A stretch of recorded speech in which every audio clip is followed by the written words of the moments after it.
We'll give it just a sec. Well, thank you for joining us. I'm really excited about tonight. For those of you who are friends with Stephen Dunn on social media, Stephen is like Facebook's kind of like his journal, and you can see what he's thinking about at times. And you like get, it's exciting to just see what's going on in his brain. And a few months back, and I saw this on Twitter as well, I saw this book, Chronicling Stankonia, The Rise of the Hip Hop South. And I was like, I need to read this. And then Steven's like, hey, I'm reading this. I was like, ooh, we need to do something with this. And so we're joined tonight by Dr. Regina Bradley, who's an alumna, Nasir Jones HipHop Fellow, Harvard University, spring 2016, assistant professor of English and African Diaspora Studies at Kennesaw State University, and co-host of the critically acclaimed Southern hip hop podcast, Bottom of the Map. Dr. Bradley is one of the foremost authorities on contemporary Black culture in the American South. Her expertise and research interests include post-civil rights African-American literature, hip hop culture, race, and the contemporary US South, and sound studies. Dr. Bradley earned a BA in English from Albany State University in Georgia, an MA in African American and African Diaspora Studies from Indiana University Bloomington, and a PhD in African American literature from Florida State University. I'm going to bring you up here and spotlight you. Oh, hi. Hello, welcome. LB, thank you for having me. it's like a talk show. I'm like inviting you. Did I just walk out? Oh, you just walked out. You virtually walked out. So Dr. Bradley is the author of Chronicling Stankonia, The Rise of the Hip Hop South. Her book explores how Atlanta, Georgia hip hop duo Outkast influences the culture of the Black American South in the long shadow of the civil rights movement. Dr. Bradley is also the editor of a collection of essays about Outkast for the University of Georgia Press titled An Outkast Reader. We are also joined by, I mentioned him earlier, some of you all know him. He goes by Pothole, but it's Stephen Dunn tonight. He's the author of the novels Potted Meat and Water and Power. He was born and raised in West Virginia, and after 10 years in the Navy, he earned a BA in creative writing from the University of Denver. He teaches creative writing at Regis University's Mile High MFA. Stephen, welcome. He's also, look at it, he's repping with his shirt. Maybe even, I think I saw on social media that he's got some special socks on. Mm-hmm. Mm-hmm. But you're gonna have to, that's the limited edition content later, seeing Outkast socks. We're also joined tonight by André. Hoilette is a Jamaican-born poet living in Denver, Colorado. He's a Cave Canem alumnus and the former editor of Ambulant, a journal of poetry and art, and former assistant editor of Nexus magazine. He earned an MFA in fiction and poetry from Regis University's Mile High MFA. He has a 2020 nomination for Pushcart Prize, previous publications in Roll Call, Stand Our Ground, Bum Rush the Page, a Def Poetry Jam, and Cave Canem's 10-year reader, anthologies and journals. Welcome. Here, I'll bring you up, introduce, share some of the embarrassment that I'm throwing around right now. But welcome. Thank you all for joining us. I think the rest of us are going to disappear here for a minute. We're going to pass it over to Dr. Bradley, who's going to read from her book. Oh, now? Oh, okay. It was just such an abrupt stop. I was like, really? I know, yeah. No? Yeah, I know. I know. I got to work on those newscaster transitions that. Yeah. Yeah. So, thank you, Manuel. Thank y'all for coming to spend a little bit of your Friday evening with me. I know we're still in the pandemic. Good at taking photos, but rarely she's not. Oh, okay. So whoever's taking photos, thank you for that. But I just want to read a little bit from the introduction, the introduction of the book, because I really want to get to the conversation. That is the plan. I'm just gonna mute folks here real quick to make sure we're all good. Okay. Perfect. You're all set. Alrighty. So hip hop was my means of personal and cultural transition into being Southern. And it's not until a decade later would I find the language to articulate or recognize that my fondness of Southern hip hop and Outkast was a segue into the larger question of where the South fit into not only hip hop culture, but contemporary American society in general. The Black American South seldom has room to expand past three major historical touchstones: the antebellum era, Jim Crow, and the modern civil rights movement. Non-Southerners take comfort and pleasure in being able to restrict Black identities to these markers of Southernness because of their accessible narratives, romanticization in mainstream American culture, and lagging agency outside of a white imagination. In the same way that the American South embraces being a regional poltergeist, living with and benefiting from the haunts of the past, Southern Black folks too are haunted by white people. Southern Blacks are expected to cower in the shadows of racism, succumb to their believed innate backwardness, and live in daily terror for simply being Black in the South. They are seldom viewed as their own complex and autonomous selves. And without question, Black folks are believed to fall in with Southern white experiences. This extends from the antebellum era into modern times, as Southern Blacks continuously fight to carve room for themselves to speak their truth to power. And even amid the struggles of the 20th century civil rights movement, itself an effort to depart from white supremacy and the socio-cultural constructs that supported it, white folks and their reactions were not far from centered. The legibility of Southern Black respectability politics aside, the movement sustained itself across the region, both because of the promise of Black civil rights and the hope of white folks' assimilation into the effort that these rights would be better for everyone. Chronicling Stankonia interrogates the cultural expressions of the post-civil rights hip-hop generations, Black Southerners who are twice removed from the civil rights movement of the 1950s and 1960s, and its immediate aftermath in the early 1970s. Specifically, I'm interested in excavating the experiences of Black Southerners who came of age in the 1980s and 1990s and used hip-hop culture to buffer themselves from the historical narrative and expectations of the civil rights movement era Blacks and their predecessors. I theorize this sociocultural landscape as the hip-hop South, a hodgepodge of past, present, and future narrations of Southern Blackness. The hip-hop South combines cornerstones of the past, using hip-hop to carve out a space where the complexity of experiences in the post-civil rights era can breathe. The contemporary Black South remains uncharted terrain. Southern hip-hop deromanticizes the mountaintop as prime real estate and works it for what it is: an entanglement of race, place, and privileged memories that attempts to thwart the ideas and reflections outside of a suitable Southern spectrum that remains closely tied to the socio-historical boundaries of a Southern imagination. The hip-hop South carves out room to work through the challenges of existing in the most recent cycles of the post-civil rights South. And returning to this idea of the mountaintop that's offered by Dr. Martin Luther King Jr., those marching and fighting for access to socio-political and economic equality, accessing the mountaintop is a hard-fought win. It is deemed enough for Black Southerners to have the mountaintop in sight. And once accessed, Black should have limitless opportunities and few obstacles to the American dream. Yet post-civil rights Black Southerners use hip-hop to embrace the fact that the post-civil rights South is complicated and not unproblematic.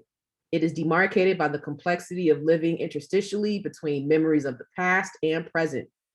Hip-hop brings into focus the reality that the movement does not smooth out all the bumps in the road or provide a blueprint for navigating more recent obstacles and challenges. The cyclical nature of Southern memories, that is, functioning plantations, Civil War reenactments, and living history museums, is the foundation, but not the totality, of a contemporary Southern experience. Thus, hip-hop serves as a powerful intervener to address the continuously shifting negotiations of power, identities, and communities of Black people in the American South. So that's that.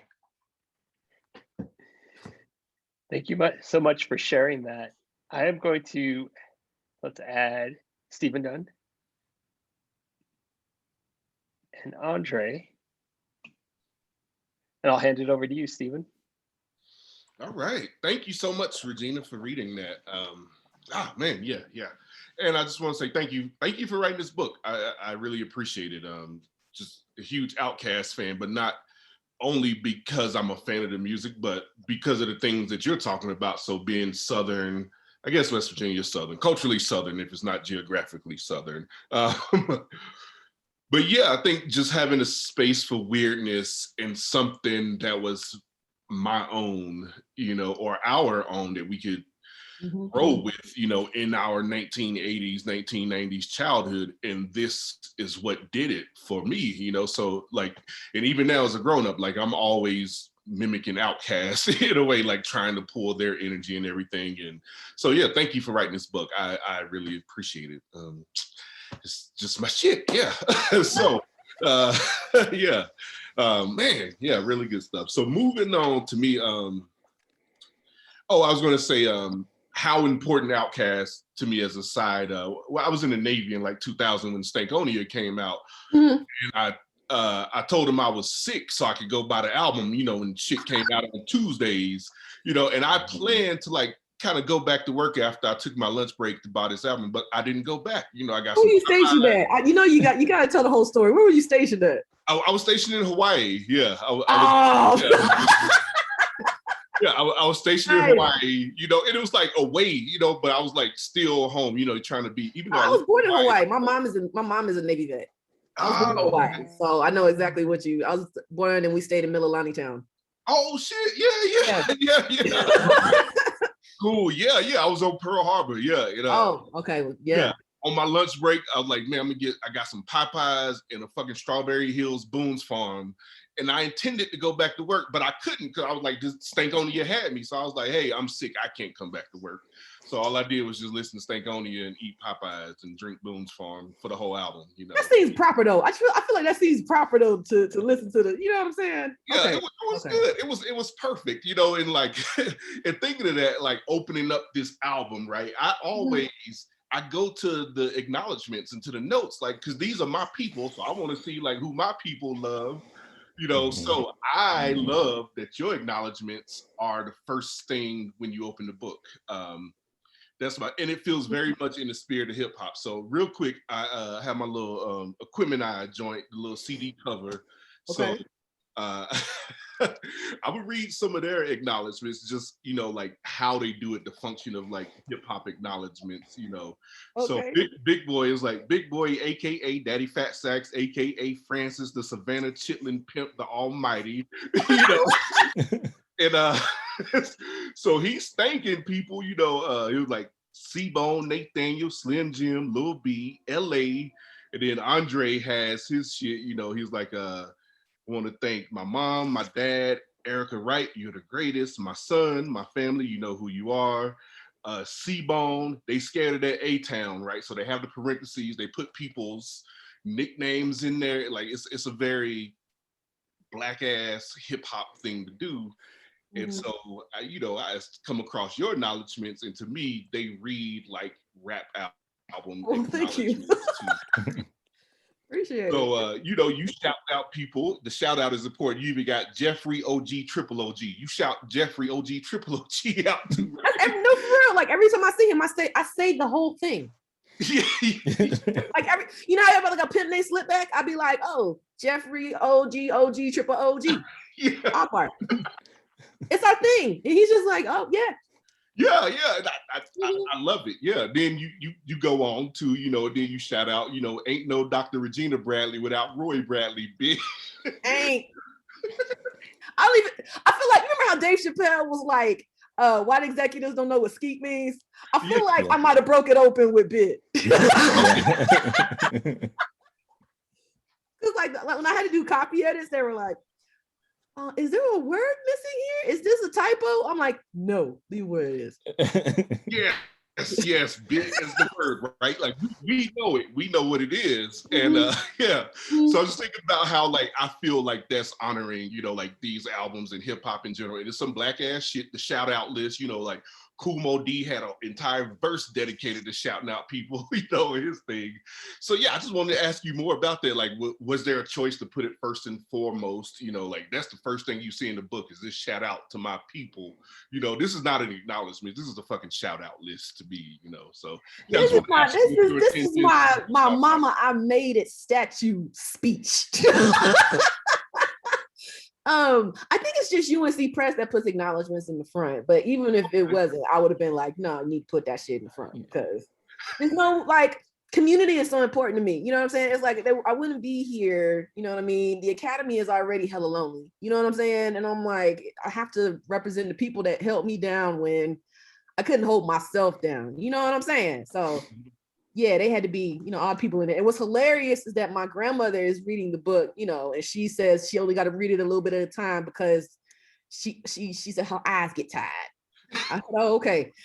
So she read the acknowledgments and she read the acknowledgement and she was like, did you thank everybody in Albany? Could I say? She said, I mean, that's so nice, but did you thank everybody in Albany? I said, I tried, Nana Boo. You know what I'm saying? But yeah, man, community and family, that's everything to me. So yeah. You know what I mean? Yeah, and I was like, it's totally in the spirit of hip hop. You know, it's like that shout out. I always think about ODB's thing where he actually shouts out Outkast, but he can't like remember their name at first. He was like, shout out to what's them niggas Outkast. Shout out to like, and he has a long like shout out list, and it's just part of the song. So I feel like this community in the hip hop spirit was like so enmeshed. So I appreciate that you did. Mm-hmm. So yeah, Stephen and I were discussing whether or not that was put at the front for that reason, because it was a hell of a shout out list. And very not academic. Like I think that's my favorite thing. Because you know, academics are like, yeah. I would very much like to appreciate the support and financial aid of the following projects. Yep. And then I would also like to thank. I didn't want to do that. I feel like I would have been fake, and I didn't want to be fake. I was like, right. Out like I've been drinking something in my solo red cup, and we had the cookout, you know, and it's, you know, yeah. I think though that we still appreciate that the book itself is scholarly. Oh, thank you. Yeah, I mean, there are lots of ways to connect the dots, and because I'm a hip hop head, I feel like we could be in this discussion forever, but I have shortened the things I want to ask you so that people can get on about their day. But first I want to talk about the jump off, right? So the jump off is 1995 Source Awards, right? And it's the beginning for the delineation between, you know, what was previously Southern hip hop, Southern rap, and what is the Dirty South, and beginning genesis of the Dirty South in that moment. And the exclusion is so strong at that event. Like, you know, New York is excluding the West Coast. It's the middle of the East-West beef.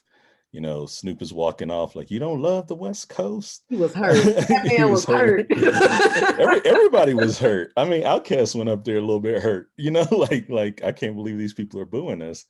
But the statement was that they were the best new artists, and the fact that the Source Awards at that moment in time carried more weight, more credibility than the Grammys.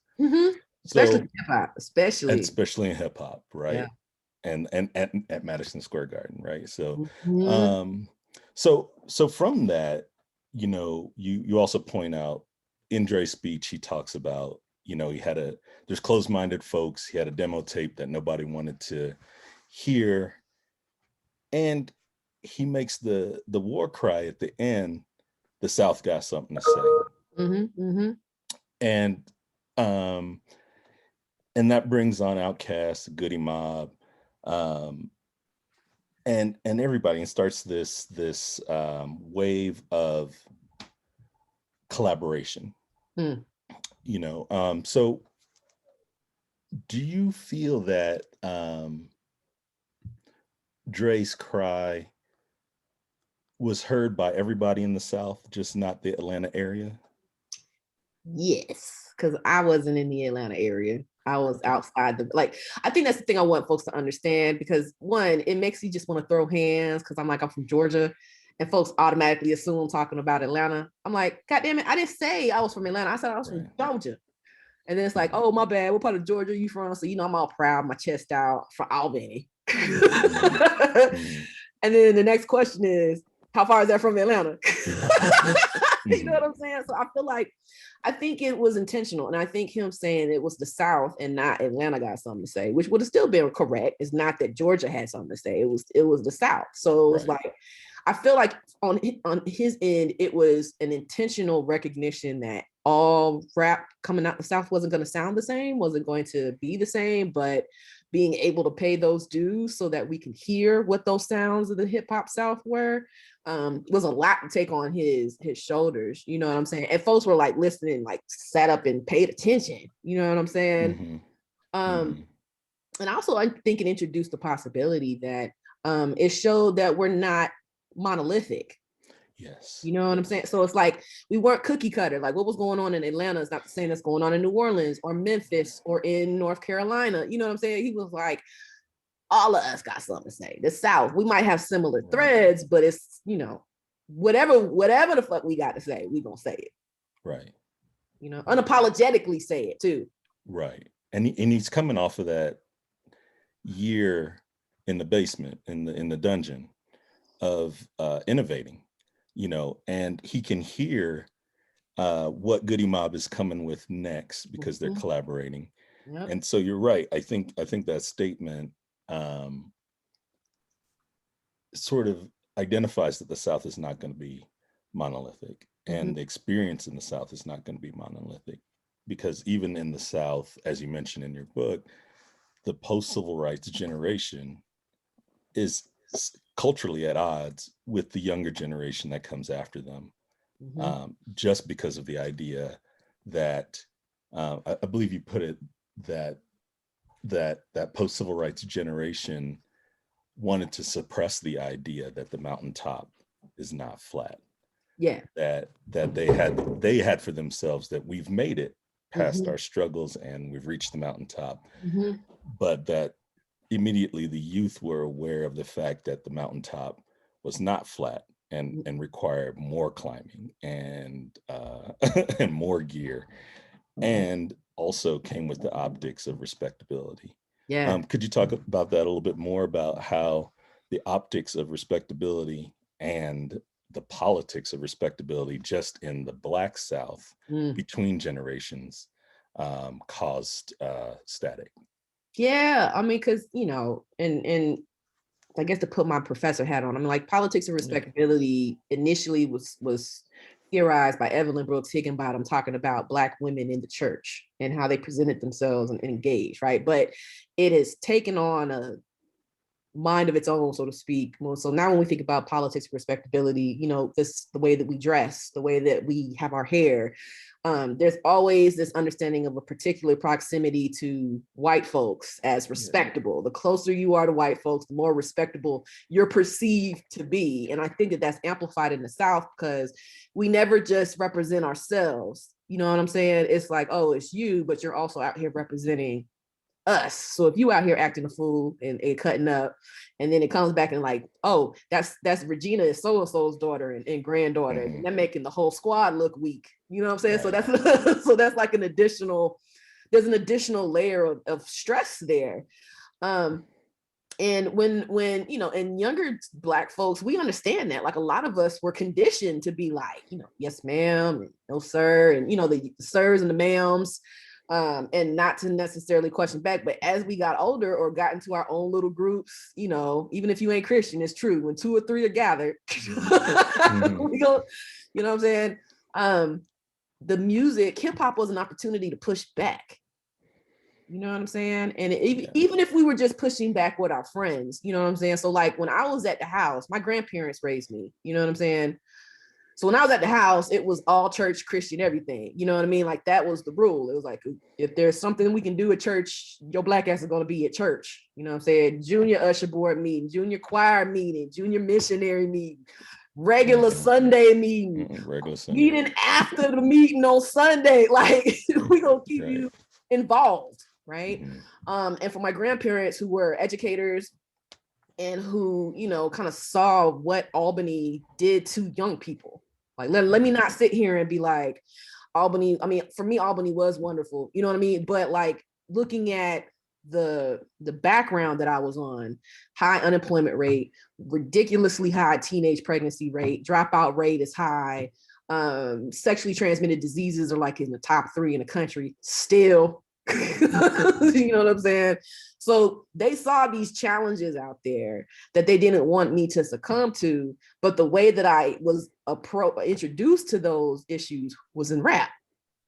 It was in the Field Moms and the Outcasts and the Goody Moms and the 3-6 Mafias. It wasn't that I didn't pay attention to what my grandparents were telling me, you know what I'm saying? And I say this in the introduction of the book too, but I'm like, it was holding space at the same time. So I'm like, I know that if hip hop is helping me see my surroundings and my day-to-day experience is different, then I know I'm not the only one. Like, I know I'm not the only one who's listening to Southern rap as an escape, as a way to think about something differently than what I'm being ingrained and conditioned to think about. And I think that's the biggest thing about Southern rap in terms of respectability politics, is that it's interesting, man. It's like, for the most part, respectability politics don't exist in Southern rap.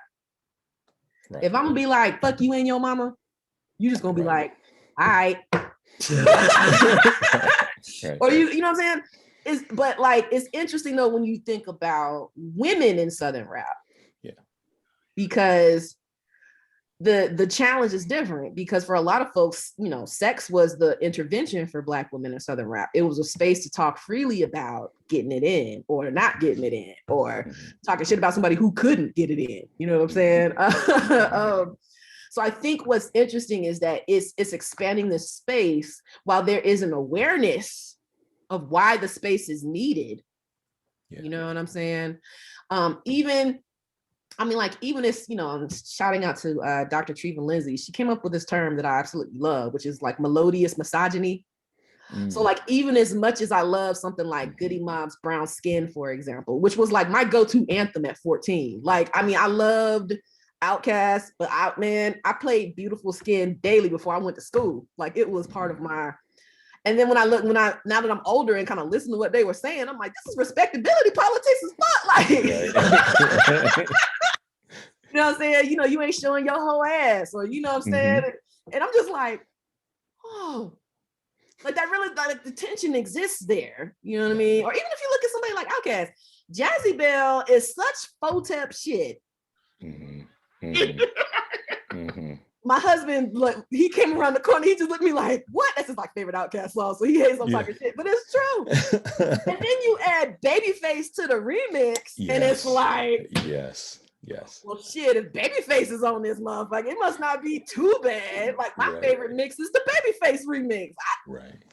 You know what I'm saying? But like, when you listen to what they saying, if you want to be with me, like, you got to stop being sexually free and stop doing these things. And I'm just like, why I gotta do all that? I thought.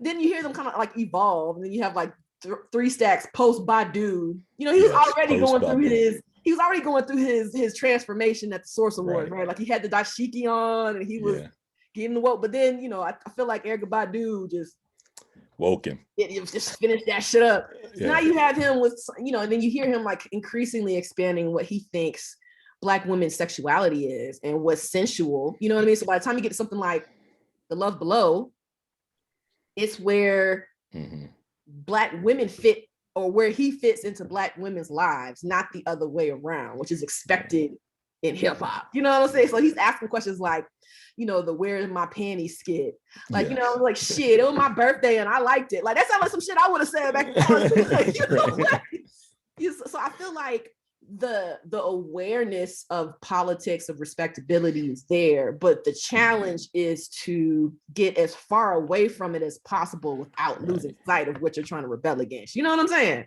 Right. And the damage that trying to live up to it causes, like, as people can't meet, because, you know, in respectability politics, education is also key. Right. But CeeLo's verse, it's like he don't remember graduating at all. I'm like, how high was you, bro? What was you smoking on? He got that you don't even know graduated of that. I mean, shit, I might have graduated. Maybe. Right. You know what I'm saying? But yes, education is definitely, and I feel like in a way I kind of still feel victim to that. You know what I'm saying? Right. Going all the way through with a PhD. I mean, I never get tired of being called Dr. Bradley, but yes. but it's also kind of like, what did I sacrifice to get there? You know what I'm saying? And a lot of that is associated with how I was raised. So yeah. And do you see any of that feeding into that creative period, post social awards, that as the young people can't meet the expectations of respectability, that like when you go on to talk about trap and you talk about understanding grief, makes the Black male experience, and I would argue Black youth experience in the South, legible. That all of it is an expression of grief, and some of the grief comes from the previous generation's expectations, and not only that, then the Southern white gaze. How much of that do you think fueled the creative force in the groups that emerged after Outkast made it? Yeah, I think that I mean, especially thinking about trap, I'm still kind of shocked that nobody has thought about trap as a grieving space, especially, after T.I. And, I have to go ahead and say it. T.I. has been saying some real stupid shit lately in terms of, yes. I just have to give the disclaimer because you know what I'm saying? Because by the time all of this shit came out, the book was already going to print. I was like, well, we'll start writing like notes, like, no, for real. But yeah, I'm like, but just the way that Tip constructs trap, I'm like, how could you not think about grief? Every album, he is grieving somebody or somebody's, you know what I'm saying? Right. That idea of survivor's remorse comes through in T.I.'s version of trap more so than somebody like Jeezy or Gucci Mane, right? Because I feel like when Jeezy comes out with Thug Motivation 101 in 2005, it's almost like the trap is a stoic space. Like, it's like, it is what it is. You know what I'm saying? In ways that T.I. was still like, I'm using this space to grieve because, one, I've crossed over, right? Two, if I don't necessarily have space to grieve the way I need to, but also like, if grieving is at the forefront, how would that translate to these multiple audiences who are now focusing their attention on me? You know what I'm saying? So I feel like, post Source Wars, AT Aliens isn't necessarily a grieving album, but it holds space. It's like, we heard that shit. Like, don't act like we didn't hear you rejecting us. Right. And to take that rejection and make it an aesthetic of being outcasted. I mean, because if you're an outcast, you're rejected, right? Right. And then I feel like 3 Stacks grapples with that idea more so than Big Boy, because 3 Stacks is more emotional. Like, there's a more visceral response when he raps in ways that we don't necessarily get that same type of emotion from Big Boy at that time. Like, now I feel like, especially with Dangerous Lies and Vicious Rumors, you got that emotional, experimental André, and we didn't know what to do with him. But now he's continued on to that. So then he collaborated with Fantagram and Big Grams. You know what I'm saying? Big Grams. There's a hot so it's like being able to mold the space to speak to particular understandings of how you see the world. I feel like André did that in such a way, and he makes it so that we don't have access to him like we have access to Big Boy. Right. You know what I'm saying? Like, we see this motherfucker at the airport playing wood flute, and we like, oh shit.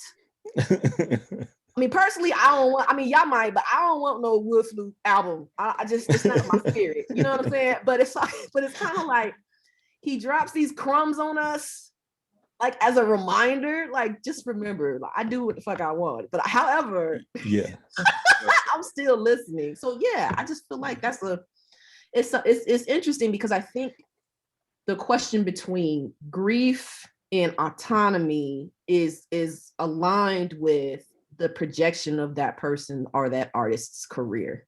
Mm-hmm.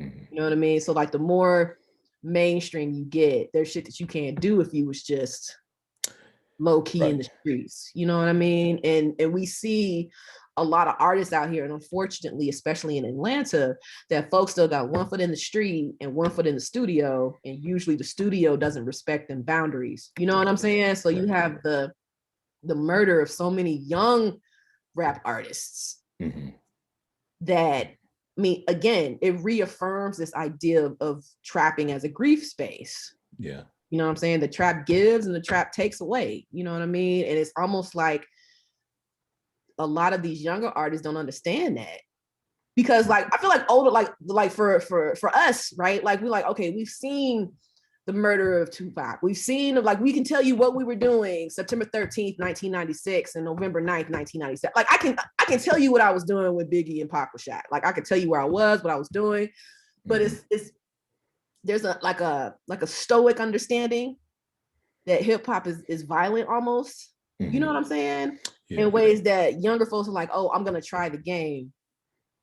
Right. And, you know what I'm saying? So and it's inevitable if you're not meeting those expectations of the respectability politics that, you know, at one section you were talking about that the trap is then inevitable, right? Because you don't have the school outlet as you're out, right? So it's either that creative space that Outkast is working in, or you're going to start trapping, you know. And at what point that you mentioned Wheels of Steel, and like how in that's one of the ways that Outcasts, who kind of predate the trap but still address it, like it's happening, they've already started their transgression away from that and making a freedom for themselves in creative expression.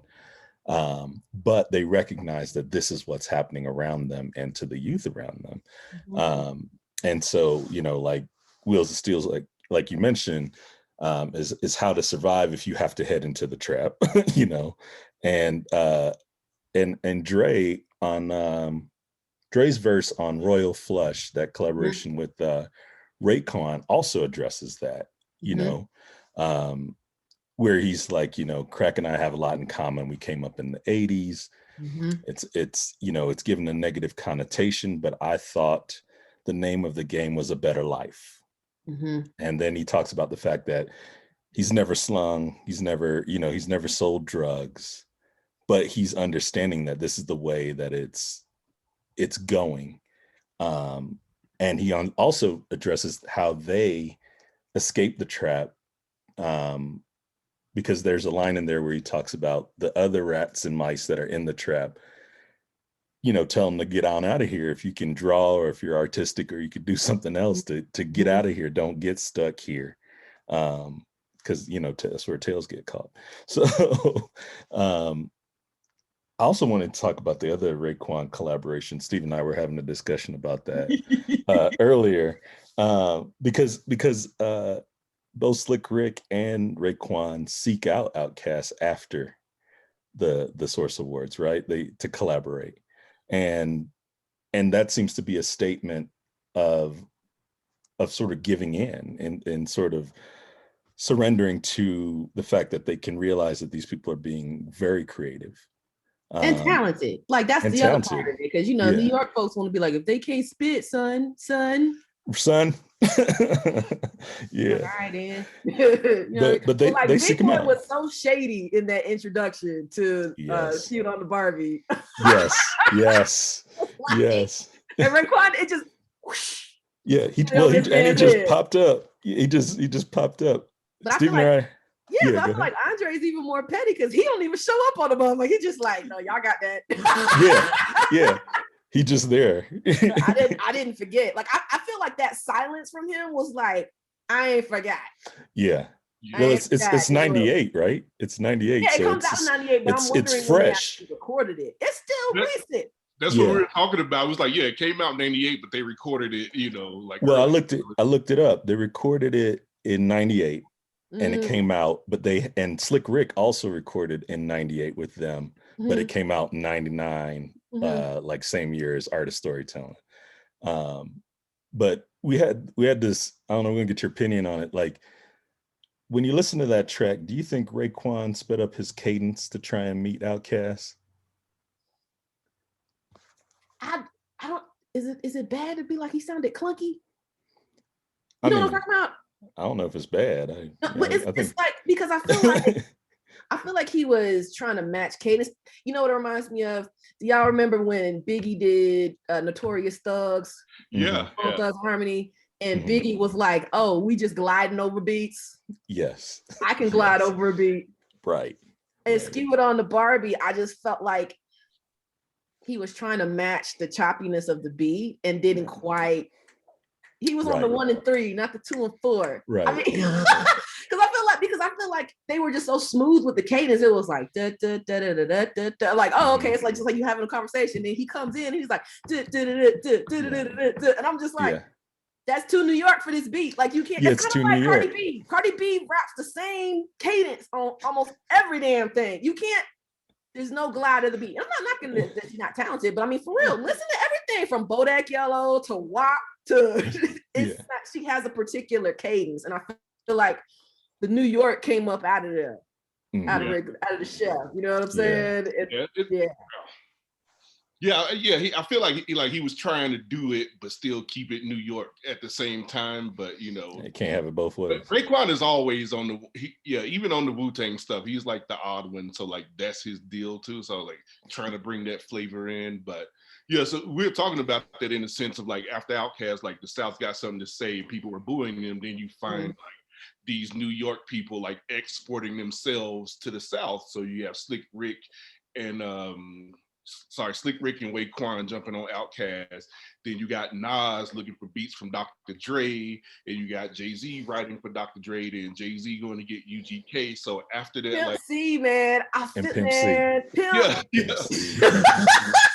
The way that Pimp treated everybody, it seemed like he's just like, y'all either gonna ride with the shit or you not gonna ride with the shit. He said Jay-Z came down there, he was like, man, I ain't going after that motherfucker. I was dying. And then he was like, and he had smoke for everybody. He hated that André tried to take his drums out. Right. I was just like, long live the Pimp, man. He was like, this is how I want to do the shit. You know what I'm saying? But I mean, like, nobody really talks about that. And you know what else really talks about? And I am not the one to write it, so don't ask me like when you gonna write about this shit. I am fascinated by the connection between North Carolina rap artists and New York, and I know it's because of Ninth and Jay-Z. You know what I'm saying?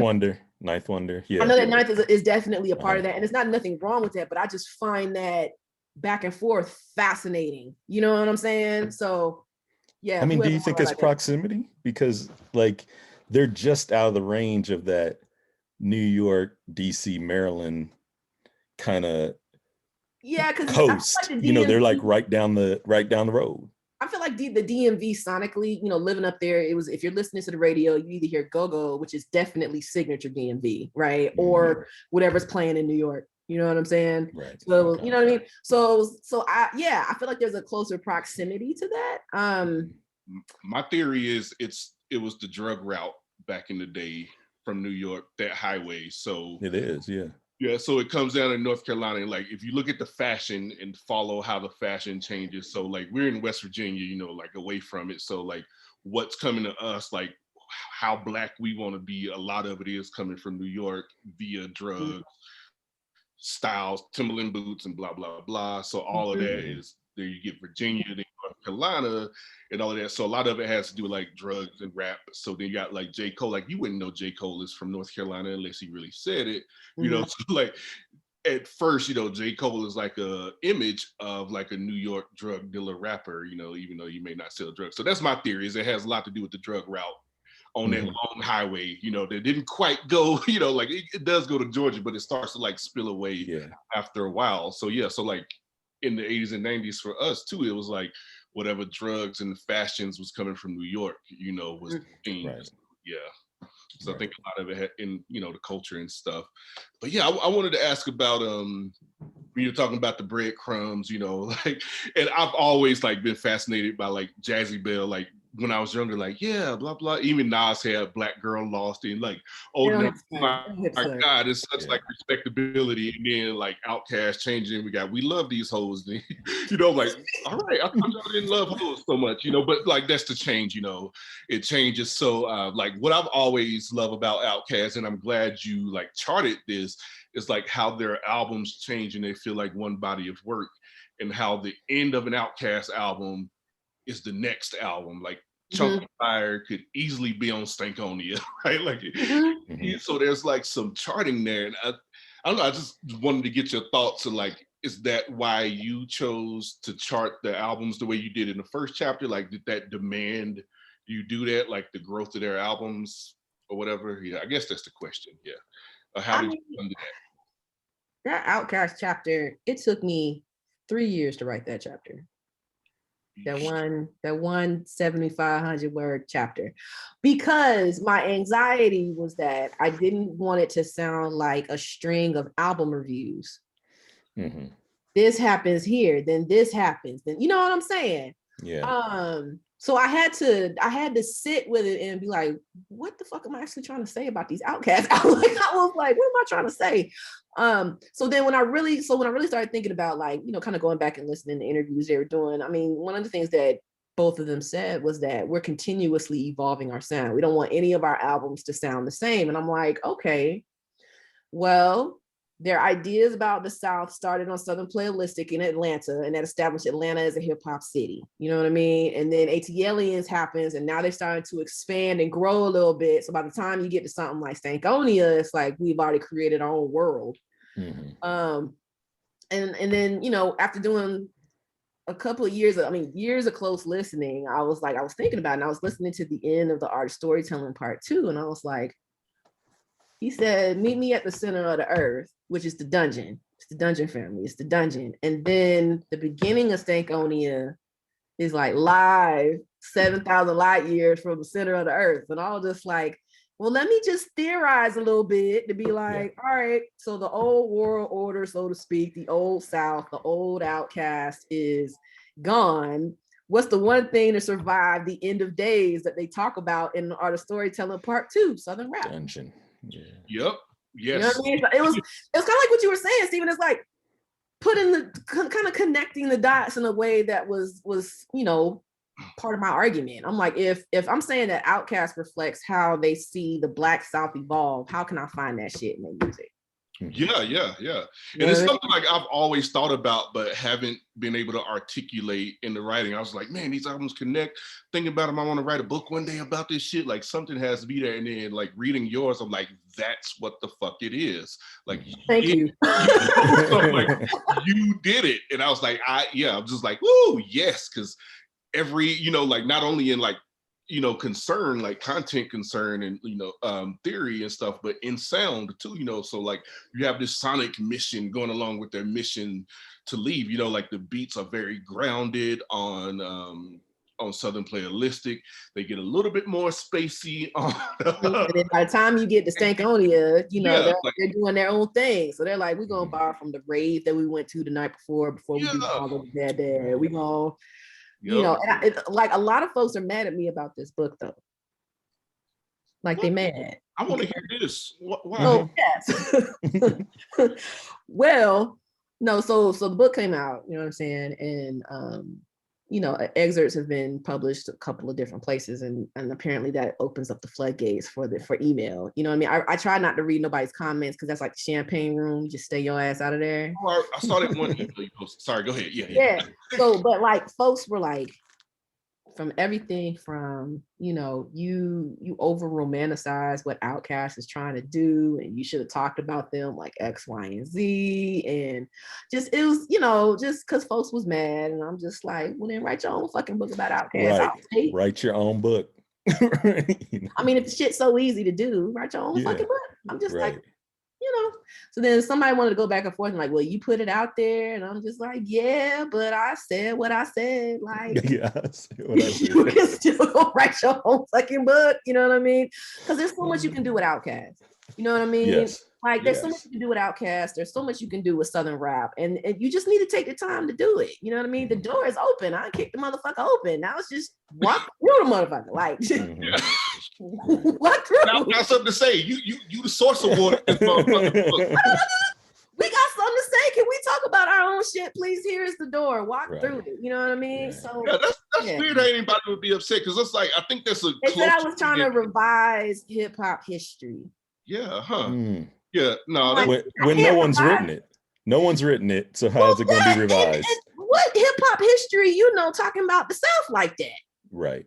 No. I mean, of course, you got like Ronnie Sarig's book, Dirty South, which is very journalistic, and I ain't really mad at it. I didn't like how he talked about Field Mob and the Benny. I didn't like that particularly. But you know what I'm saying? And then you have other folks, you know what I'm saying, like Ben Westhoff wrote Dirty South, you know what I'm saying? But still, like, there's not an engaged, like, give me theory. I guess that's why I'm an academic. You know what I mean? Like, why is this shit relevant? Right. Yes. Yeah. Right. That's the other part. It's like, why is this shit relevant? And because I push back against, the Mecca, so to speak, folks don't like that. They don't like that. No. Them and they Tims don't like that. Well, that's why I started anyway, because they're too protective of that Mecca. But for what it was, and like talked about it like it is a body of work, like any motherfucker would do with fucking Ernest Hemingway's books or whatever. Like, this is a body of work. There's overlapping themes. There's evolving shit. There's two main characters, like over the course. And it says it, Southern Playalistic, fucking ATL is Equimini, Stankonia. Like, you honored that shit, and that's what I love about this book. Yeah. Yeah, I also didn't write that much about the love below. That was the other question that folks had, and I'm like, because that's where for a lot of people, that's their starting point. I didn't want to. Yes, right. And the world stops. Yeah, the world stops at Stankonia, right? Like, I'm like, well, what about the stuff before? They was like, no, but the hey ya. I'm like, okay, the hey ya is there, but can we talk about how we get to the hey ya first? Yeah. Sorry, I'm getting too upset. No. I see. We mad together then, shit. I wanted to tie in something that Stephen was talking about, his question, and talk about the link between Outkast's creative process and Afrofuturism, and how, at least for futurism, like one of the goals is to bring the past and future into the present, and then bring all of that into a new imagined future. But at the base goal, it is to kind of create this space as like a coping mechanism. This metaphysical space is a way to cope, to envision the future that you want, which I think, we were talking about Dre earlier. I think he just sort of didn't stop going. Like they walked to that space, and then he's just, well, I'm going to keep on. And now he's in outer space, but I wanted to see what you thought about the link or the parallel to Afrofuturism. Yeah, I mean, it's intentional. You know what I mean? If they're pulling from funk music as a particular aesthetic, you know what I mean? The Sunrise, George Clinton's, and George Clinton makes multiple appearances in Outkast work. You know what I'm saying? George Clinton's, Parliaments, the P-Funks, you know what I'm saying? That idea that funk allows folks to free themselves, like you were saying, and emancipate what people expect out of them, their art, you know what I mean? Of course, Outkast is going to pick that up sonically and conceptually, you know what I mean? Because organized noise has a lot to do with that understanding of the funk aesthetic, you know what I'm saying? So, and then on top of that, and this is something I'm really kind of still sitting with, is thinking about, everybody's quick to think about Atlanta as a hip hop city. Very few people think about and understand that Atlanta was also a funk capital. You know what I'm saying? So like the SOS bands and the Cameos and the Gap bands, you know what I'm saying, were recording in Brick especially, you know what I'm saying? Because Jimmy Brown is Sleepy Brown's dad, you know what I mean? So he was on the side of these stages watching these performances, getting his ear. So by the time he becomes a producer and starts to sing, you hear the falsetto of a Curtis Mayfield. Like every time I hear Sleepy Brown sing, I'm like, that's new Curtis right there. That's little Curtis right there. Yes. Right? So I feel like that understanding of looking for freedom in different ways to achieve it, theorize about it, is something that is, I mean, it's definitely part of just a Black experience overall, but I feel like it's amplified in the South because of all the shit we have to deal with. The residual effects of slavery. And then on top of that, folks saying, well, y'all bringing up old shit, always talking about slavery. And I'm like, well, we got to deal with this shit somewhere. So where do we go? To the culture. You know what I mean? And I think that André is particularly interesting because you see this evolution of him, not only as a character, but also as a man. Like you see him at 17, 18 as Dre, you know what I mean? And that's probably what they called him at school, on the bus, on the corner, you know what I mean? And then when we get introduced to Andre 3000 in 1999, I haven't seen anything else, but I'm pretty sure that he introduces himself as Andre 3000 on Neck of the Woods with Mystical from the book soundtrack. Yes. That's the first time that at least that's what I said in the book. I'm like, look, this is the first time I heard him call himself Andre 3000. The Year to Fear is already here. That was my first time hearing it too, and I'm glad you wrote about it. Yeah, but I'm just like, you know, I think about his repeated talking about like him being like socially introverted and having social anxiety, and I'm like, there's already that paranoia about Y2K that's coming up. So he's like, I just want to skip all of that shit and let's just go to the year 3000, not the year 2000. I'm gonna just meet y'all 1,000 years later. You know what I mean? And then by projecting himself 1,000 years into the future, of course he gonna do what the fuck he want. Ain't no rules written yet. There's no rules. There's no shame. Like, I think that's the other part of it, is there's no shame and no guilt. If you're projecting yourself into the future, you get to dream and think, this is what I want to do. You know what I mean? What you know, you manifest.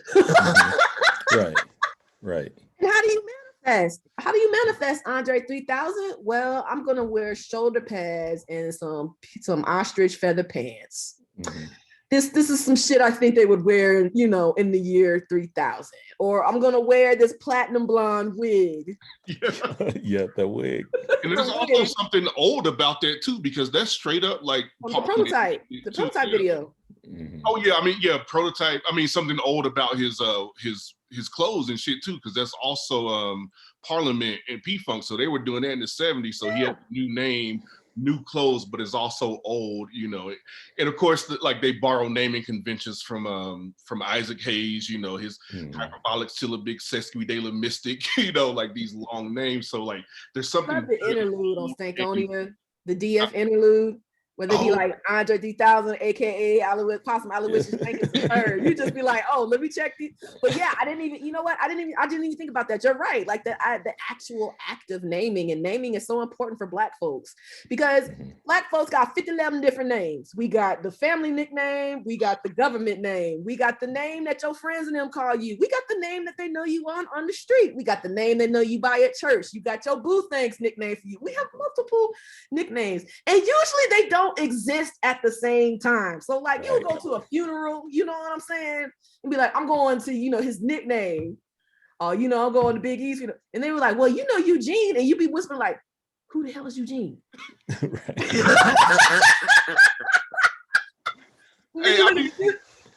oh my God. I've been tripping like that on Facebook where like people send me friend requests like they're grown-ups now. I'm like, that's your name? Like, who the fuck is Joycelyn? I don't know you. Like I'm like, hey, but I called you, you know, we called you whatever in high school. Nobody know your real name. Like, I know a dude, like all I knew him was his nickname was Gucci. I met Gucci. I said, hey man, what's your name? Like when I first met him, I was like, hey man, what's your name? Oh, Gucci. I'm like, all right. Couple years passed. Somebody hit me up on Facebook. And I'm like, who is this? You know what I'm saying? Because you know, folks like to put pictures of like I'm in Georgia, so like the Falcons, and they never put their actual picture. So I had to go research. And I'm like, this motherfucker is Gucci. Gucci right there. So yeah, the naming thing, it's complicated. Like I said, there's still so much to write about Outkast. Like this is just one of, I hope, many books, because there's so much to write about. You know what I'm saying? Right. Yeah. Oh shit, we're coming up on time. Woo, my bad. We were gonna ask you, like, we're gonna have some fun. What's your top 5? Andre was like, yeah, we should ask her the top 5. Your top 5. What's your top 5? Top 5 Outkast songs? Well, no. Just in general. Yeah, top 5. Ooh, child. I hate that question.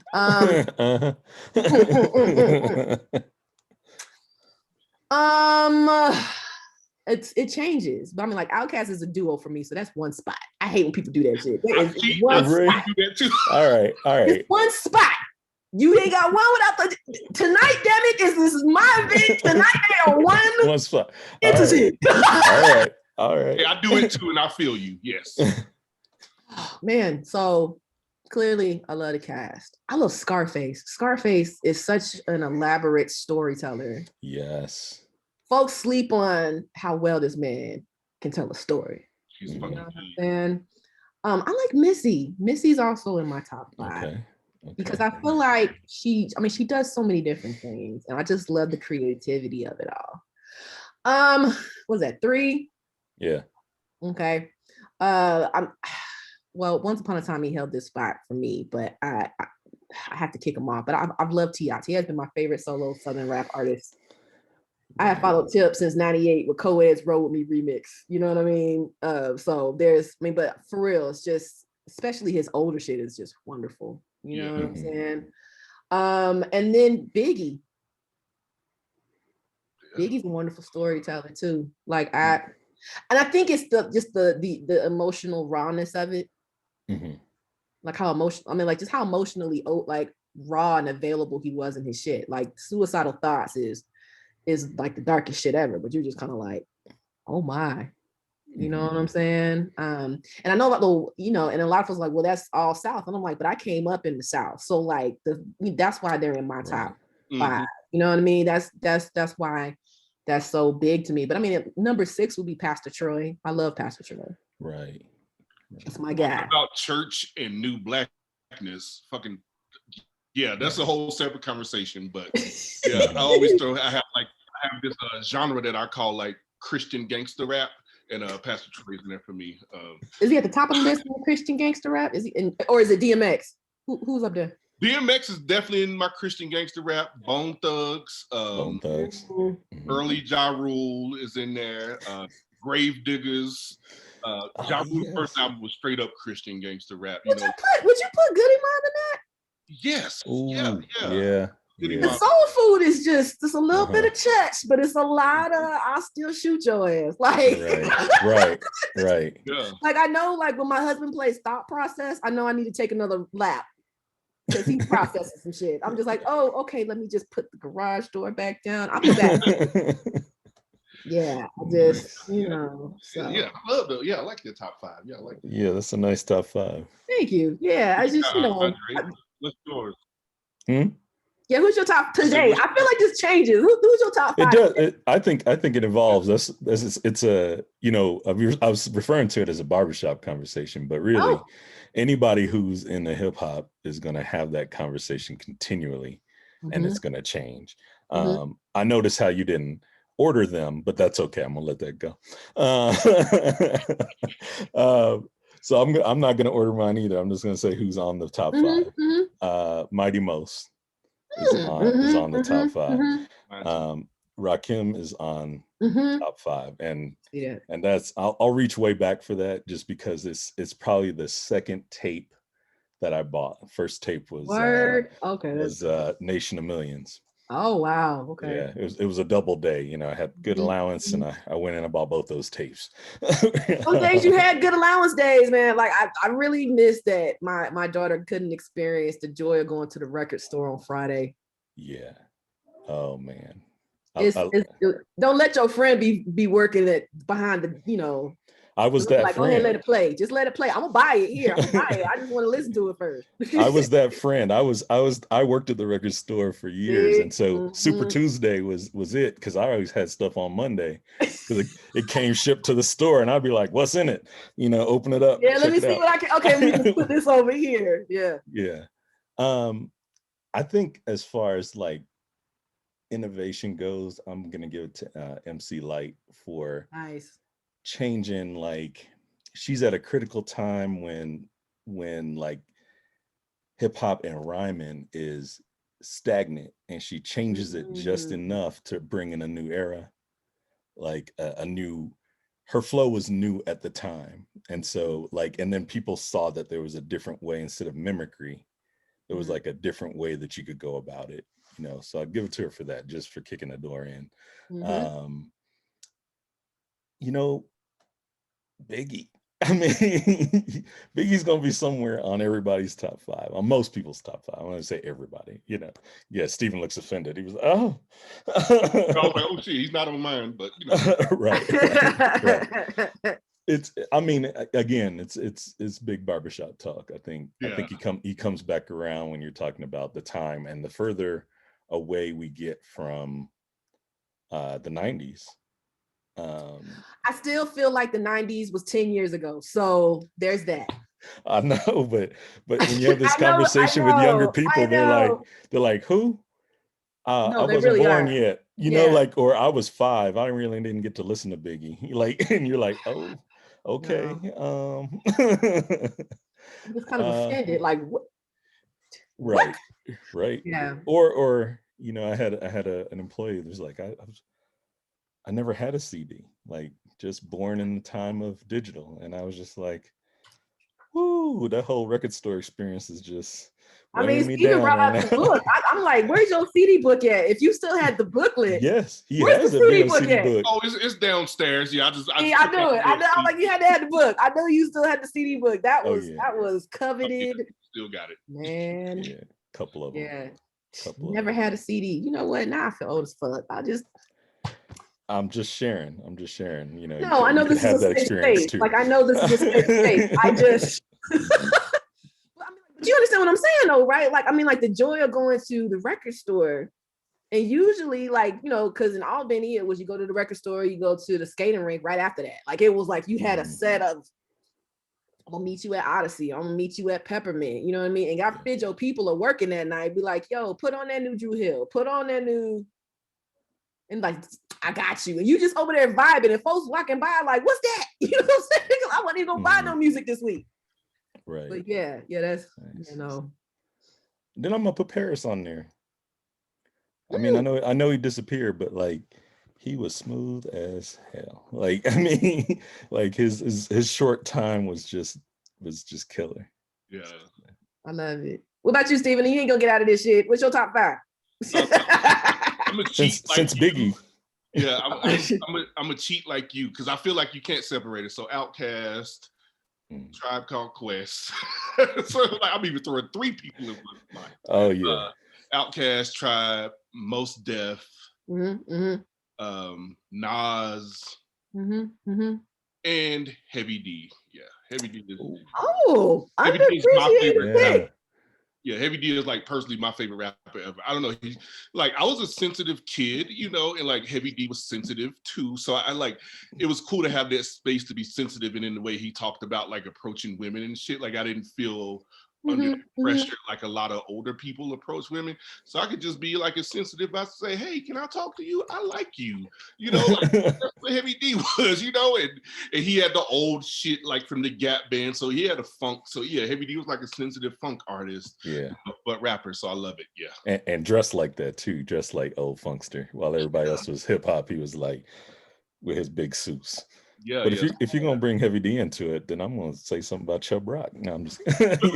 Oh, come on! You know, I mean, can we talk about just the flow? Just the flow. Like, I mean, there's no Fat like, Joe without that. Yeah, at that time, in that time, like when no one flowed like that. I'm gonna put an honorable mention out there too. Yeah. Just throw an honorable mention out there. Can we talk about how underestimated Busta Rhymes is, though? Yes. Ooh, yes. You know, man. It don't matter what the beat is. He can give you the, you know, just escape the asylum flow that you get in the early and mid 90s. And then now he out here like he Twista and shit. I just be like, oh. Yeah. I played one Busta Rhymes song for my 4-year-old and he was hooked, right? So like, it's just been Busta Rhymes then. And my wife's like, I forgot how good he was. Like, now that we've been listening to it a lot. Like, Flip mode. Yeah. Yeah, it was a moment. It was a moment. I really miss the music videos when they were really, you know what I mean? Because I would watch my little Dragon Ball Z, my whole hour worth of the Dragon Ball Z, and then 106 in Park came on, and I was like, I'm unavailable. I'm unavailable because I need to see these videos, or during the summertime, and it was nothing but music videos all day till like 5 o'clock when Rap City Basement came on. Yes, summertime. Ooh, I would tape all that. I tape all those videos. Oh, you taped them? Yo, I got in trouble. I was like, stop using my good tapes. I worked at the record store, so I brought the tapes home, and then I'd have them, so I know it was on there, and like I planned before school. I didn't have to wait for it to come through, or if somebody decided to play it, I would just be like, "That's right, we're gonna listen to this." Man, shit! Oh damn, it's late. Shit, yeah, I definitely got to go. I hate to cut this off. Damn. Me and Andre are going to write a review for this book, so y'all. Listening, interested in the book and some more in-depth discussion, we in the spirit of Outcast, I'm like, this book demands that two people write a review about it, so like in this way that Regina is honoring Outcast and their artistry, we want to honor it in that way. I put a TED Talk for Regina in the chat. Y'all should check that shit out too. Check out the Atlanta episode of Hip Hop Evolution, which André was on. Yeah, that's where I first saw you. I didn't even put it together. I was talking to Steven. I was like, I think Dr. Bradley was on Evolution. I know you was on Hip Hop Evolution. Yeah. I mean, well, first of all, I watch that all the time. Like it's such a good series. Like I just let it run. And they bring in, just like you, when you wrote, I didn't even finish the sentence. I just knew that when you said, and over in Port Arthur, and I got excited. I was just like, that whole section about like UGK in the trap, Pimp C. Pocket I was just full like, of stones is proto trap. Yes, exactly. And as soon as I read Port Arthur, I was like, I know where she's going with it. Yep. Yeah. Pimp C did that shit all the time, boy. Nice. But thank y'all for this conversation. This has been such a wonderful. I love y'all. This was great. See, we need to do this shit more often. This was come through. This was awesome. So yeah, thank y'all for such a great. And it feels really good. You know what I'm saying, that the work reached all the way it did, because that means that I did my job. You know what I'm saying, and being able to, engage it with such care, that really, really means a lot to me. So thank you so much.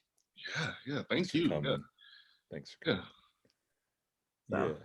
Well, thank you all. I'm gonna add myself to the spotlight here. Alrighty. Dr. Bradley, thank you so much. Thank you. We dropped the link. Was it to UNC Press for your book? I think that they still got that 40% off sale going on, so you can get my book for like $10. Buy 2 copies. Right. That's what you can do. Buy 2 copies. Right. Buy yourself 2 copies of this. Give one to a friend. In the spirit of Outcast. Yeah. Yoski Woski. Be like Andre 3000 with your flute and extra copies of your book, wandering around airports. Well, when the Rona ends and I get this second vaccination, I think I'm gonna be able to do it. Yes. Yeah, whenever that is. Yeah. All right. Andre, Stephen, thank you so much for thoughtful questions. This was really fun. I enjoyed it. I could listen to you all night and just throw my comments in the chat as you were talking along. Like, this was great. Thank you. For folks who want to stick around for a little bit, do you want to just mingle? I'll be here for a few more minutes. I know some folks have to head out. So thank you all so much. Yeah, and I'm going to stop the recording now. The rest of your evening out there in Mountain Time. Nice meeting you.